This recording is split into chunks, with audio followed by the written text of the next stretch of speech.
હું છું ગોપાલ ઇટાલિયા. મિત્રો, દારૂ અને ડ્રગ્સના મુદ્દે એક મહત્વની વાત મારે કરવી છે. પટ્ટાવાળી થઈ ગઈ, ગૃહમંત્રીનું નામ આવી ગયું, રાજકીય ટીકા ટિપ્પણી, એ તો બધું ચાલતું રહેવાનું છે. અમે પણ રાજકીય ટીકા ટિપ્પણી કરી છે, ભવિષ્યમાં પણ કરતા રહીશું. કેમ કે દરેક મુદ્દા ઉપર રાજકીય પક્ષના નેતાઓ શું વલણ ધરાવે છે એ વાતનો જનતાને ખ્યાલ ત્યારે જ આવે જ્યારે એ બોલે. એટલે રાજકીય રીતે બોલવું એ નેતાની ફરજ છે અને જનતાનો અધિકાર છે કે નેતા કંઈક બોલે. કંઈ બોલશે નહીં તો ખ્યાલ કેમ આવશે કે નેતા કઈ બાજુ છે? દારૂના સમર્થનમાં છે, વિરોધમાં છે, ડ્રગ્સના હપ્તા ખાય છે, નથી ખાતો, એ વસ્તુની ખ્યાલ જ્યારે નેતા ટિપ્પણી કરશે ત્યારે આવે છે. આજે મારે ટૂંકી અને મહત્વની વાત કરવી છે કે રાજકીય ટીકા ટિપ્પણીઓ તો થઈ ગઈ, પણ હવે દારૂ અને ડ્રગ્સના મુદ્દાનું સોલ્યુશન શું? એ સોલ્યુશન આવે એના માટે મેં આજે એક પત્ર લખીને ગૃહમંત્રી પાસે એવી માંગણી કરી છે કે ગૃહમંત્રી જો દારૂ અને ડ્રગ્સના મુદ્દા ઉપર ગંભીર હોય, ચિંતિત હોય, તો તાત્કાલિક ગુજરાતની વિધાનસભામાં જે પાર્ટીના ધારાસભ્યો છે એ તમામ પાર્ટીઓની સર્વપક્ષીય મીટિંગ બોલાવવામાં આવે અને એની અંદર ગહન વિસ્તૃત ચર્ચા કરવામાં આવે. વિધાનસભામાં અનેક વખત જોયું છે કે સર્વપક્ષીય ક્રિકેટ મેચ યોજાય છે, એમાં બધા પક્ષના ધારાસભ્યો 2-5 દિવસ સુધી દડા બેટ રમે છે, મજા કરે જનતાના પૈસે. વિધાનસભાની અંદર સર્વપક્ષીય સાંસ્કૃતિક તહેવારો પણ ઉજવાય છે. વિધાનસભાની અંદર સર્વપક્ષી ભોજન સમારંભ પણ થાય છે. વિધાનસભામાં સર્વપક્ષીય ઘણું બધું થાય છે. નવા વર્ષના સ્નેહ મિલન ઘણી વાર યોજાય છે. તો દારૂ અને ડ્રગ્સના મુદ્દે સર્વપક્ષીય બેઠક કેમ નહીં? તો મેં પત્ર લખ્યો છે, આજે ઈમેલ કર્યો છે અને માંગણી કરી છે કે રાજકીય ટીકા ટિપ્પણી તો ઠીક છે, કરતા આવ્યા છે બધા જ પાર્ટીના નેતાઓને, ભવિષ્યમાં કરતા રહેશે. પણ જો ગુજરાતના ગૃહમંત્રી સુધી ડ્રગ્સ અને દારૂના હપ્તા ન પહોંચતા હોય, જો એને હપ્તામાં રસ ન હોય, ખરેખર દારૂ અને ડ્રગ્સના દૂષણ ઉપર પ્રતિબંધ આવવો જોઈએ, ખરેખર આ બધું બંધ થવું જોઈએ, એવી જો ચિંતા અને ગંભીરતા ગૃહમંત્રીમાં હોય તો તાત્કાલિક સર્વપક્ષીય બેઠક ગૃહમંત્રીની અધ્યક્ષતામાં બોલાવવામાં આવે.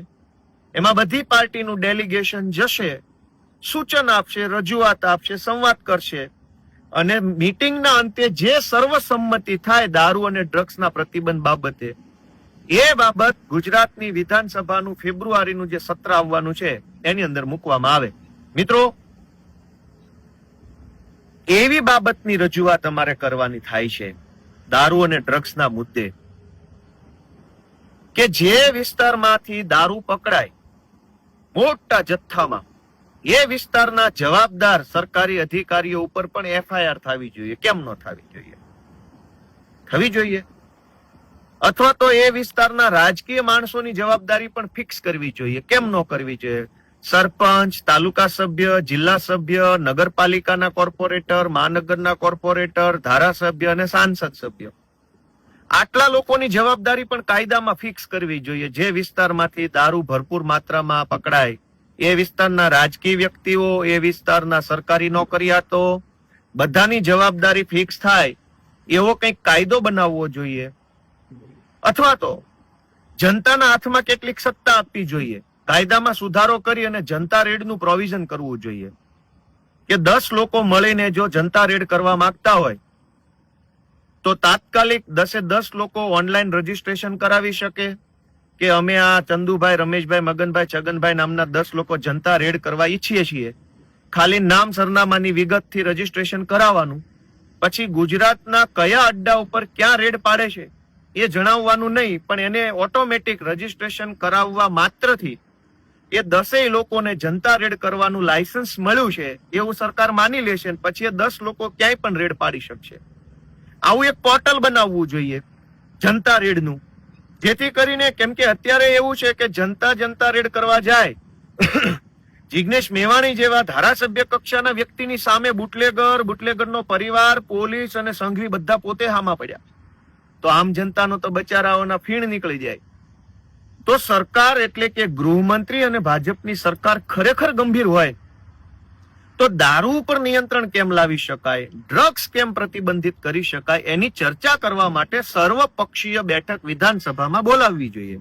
મીટિંગ, મેરેથોન મીટિંગ, સવારના 10 થી સાંજના 5 સુધી સળંગ ચર્ચા કરો, મંથન કરો કે દારૂ અને ડ્રગ્સના કાયદામાં શું શું સુધારો કરવા જેવું છે, અથવા વધારો કે ઘટાડો શું કરવા જેવો છે. પોલીસ જે દારૂ અને ડ્રગ્સના કેસની તપાસ કરે છે એ પ્રોસેસની અંદર શું સુધારો વધારો કરવાની જરૂર છે, અથવા દારૂ ડ્રગ્સના આરોપીઓને જે જામીન મળે છે કે એને જે કઈ કોર્ટ પ્રક્રિયા છે એમાં શું સુધારો વધારો કરવા જેવું છે. આ બધા જ વિષયો ઉપર સર્વપક્ષીય બેઠક કેમ ન થવી જોઈએ. તો મેં ગુજરાતની સરકારના ગૃહમંત્રીને વિનંતી કરી છે કે જો તમે ખરેખર ગંભીર જ હોવ, તમને ખરેખર ગુજરાતમાંથી દારૂ ડ્રગ્સ નાબૂદ કરવું છે, તો જેમ સર્વપક્ષીય ક્રિકેટ મેચનું આયોજન વિધાનસભામાં થાય છે એમ સર્વપક્ષીય દારૂ ડ્રગ્સ નિયંત્રણ મીટિંગ બોલાવવામાં આવે. આ મેં રજૂઆત કરી છે. હું ગુજરાતની જનતાને, ભાજપના બધા કાર્યકર્તાને વિનંતી કરું છું કે ભાઈ સાહેબ બાપા, ભાજપના કાર્યકર્તા તો હશો, પણ ગુજરાતની જનતા દારૂ ને ડ્રગ્સના દૂષણમાં તમારી નજર સામે હોમાઈ રહી છે, એ તો તમને દેખાતું તો હશે જ ને. તમે તમારી સરકારને વિનંતી કરો, તમારી સરકારનું, તમારા નેતાનું ધ્યાન દોરો કે બોલાવે સર્વપક્ષીય મીટિંગ અને એમાં બધા ભેગા મળીને ચર્ચા કરશું. જેમ બધા ભેગા મળીને દડો બેટ રમે છે. વિધાનસભામાં આજથી વર્ષ, 1.5 વર્ષ પહેલા સર્વપક્ષીય હોળીનું આયોજન થયું હતું, રંગોત્સવ એટલે કે ધૂળેટી મહોત્સવ. એમાં બધા જ મંત્રીઓ એકાબીજાને ગુલાલ લગાવતા હતા રાજી ખુશીથી. માસિયાઈ ભાઈ હોય એટલા આદર ભાવથી બધા પક્ષના નેતાઓ મળીને મજા કરતા હતા. તો વિધાનસભામાં સર્વપક્ષી ધૂળેટી યોજાય છે, સર્વપક્ષી ક્રિકેટ થાય છે, સર્વપક્ષી ભોજન સમારંભ, સર્વપક્ષી સ્નેહ મિલન. તો દારૂ અને ડ્રગ્સના મુદ્દે સર્વપક્ષી મીટિંગ, મેરેથોન મીટિંગ, ખાલી ચા કોફી નાસ્તો બિસ્કિટ ખાઈને જતા રહો ફોટા પડાવીને એવી નહીં.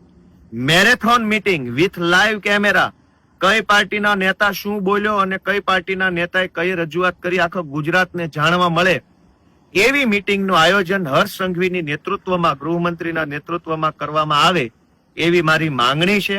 ગુજરાતમાં ટીકા ટિપ્પણીઓ ઘણી થઈ ગઈ છે. અનેક ગરીબ માણસો, લાચાર માણસો મોતના ખપ્પરમાં હોમાઈ ચૂક્યા છે. હજુ જો વધારે જિંદગી બરબાદ ન થવા દેવી હોય તો હું આશા રાખું છું કે તાત્કાલિક હદે ગુજરાતની સરકાર સર્વપક્ષી બેઠક બોલાવે અને દારૂ ડ્રગ્સના મુદ્દે કંઈક સકારાત્મક નિર્ણય લે અને કાયદામાં, કાયદાની પ્રક્રિયામાં, કોર્ટ પ્રોસેસમાં, મેડિકલ એક્ઝામિનેશનમાં, બધી ફોરેન્સિક રિપોર્ટમાં, બધામાં જે સુધારો વધારો કરવાનો હોય એનો નિર્ણય ઈ મીટિંગમાં લેવાઈ જાય અને જે નિર્ણય મીટિંગમાં લીધો હોય એનું બિલ બનીને, ખરડો બનીને, ઠરાવ બનીને વિધાનસભાના ફેબ્રુઆરી સેશનની અંદર સરકાર લઈ આવે એવી અમારી રજૂઆત છે.